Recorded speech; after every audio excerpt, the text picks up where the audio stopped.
Hi,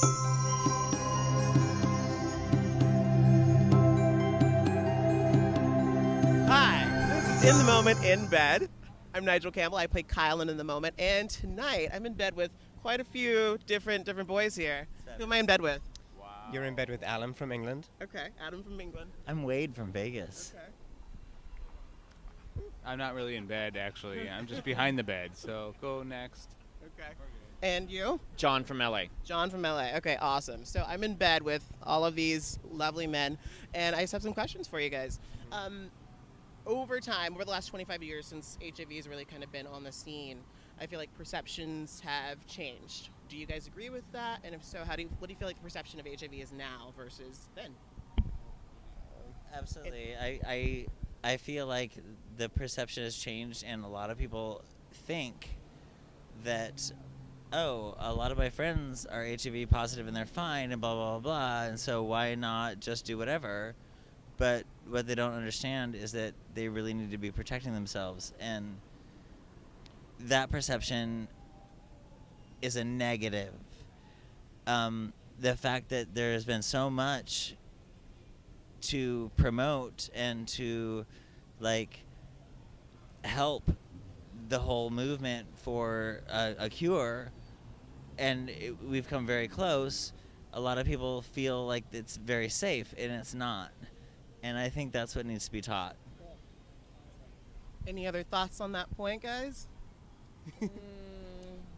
I think we still need to push the movement of safe sex more and more and more. You can't push the envelope enough. Because I've been in a relationship with an HIV positive person, and you can't push the envelope enough. Okay. It's never safe enough. Okay, so we need to continue to educate. Completely. Key.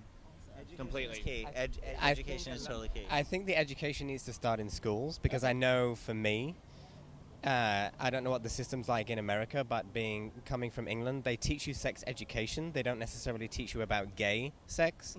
And I think that's something that needs to be implemented. Not even with just being gay, but being in a heterosexual relationship, about the consequences of not just, becoming pregnant.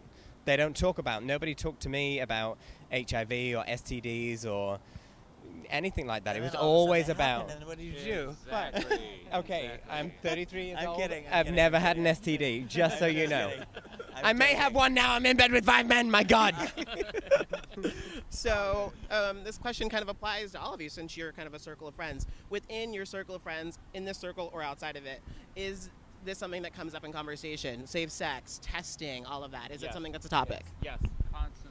We're all in the entertainment industry, and we've had lots of people that have left our lives, which is very sad. And it's because years ago there wasn't the education that there is now. But like John said before, you can't implement this education enough. Like, people have to realize what's out there, and what you can get and what you can't get. And like I say, it should start from when you're in school. Cool. And just not talk about, oh my God, if you have sex without a condom, you're going to get pregnant. Okay. That's not just the case.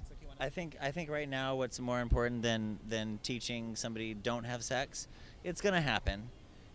Teach them what can happen if you do have sex, and teach them how to prevent the consequences. Like, using safe sex can prevent a woman from getting pregnant in high school, or can prevent an HIV episode, or something like that. I think it's more important for especially now, because the youth that are starting to have sex are so in tune to it because of the media, because of the internet, because of everything. They need to know the options, and they need to know the consequences, and they need to know what is available to them to prevent the problems like pregnancy, HIV, things like that. And I think that education needs to start at a younger age now, with the quote-unquote sex education. Sperm meets the egg, da-da-da. That should be involved. And but now they have And my they fear. have this. Sorry. and my fear. They have a tablet now that you can take if you're heterosexual, that you can get over the counter. Okay. if you get why are they Oh, the promoting? morning after pill. Why are they promoting that? Like, these young girls can go now to CVS It's okay. without going to the doctor and get a pill because they had unprotected sex, but they don't talk about the fact diseases that that you can get. Unprotected sex, you have syphilis and chlamydia and HIV. Right. Yeah, you don't have a baby, but you have all these other things. Congratulations. Right. Like, This ain't Christmas. Your box is gonna fall out. Amongst the four of you, Right. so that's Right. awesome. Right. And does anybody have any final points? Anything you want to say? Responsible sex can be fun sex. That's the bottom line. Responsible sex can be fun sex. I think it's a nice thing to take from this. Wrap it up. Don't be stupid. Like Madonna said, don't be silly. Put a condom on your willy. And it's everybody's responsibility. Everyone's responsible. Done. Thank you so much, guys, for joining me in bed tonight. It was a pleasure. Thank you. All right, this is And just so you know, we're all wearing condoms. Okay. all wearing condoms. This is In the Moment in bed. Thank you.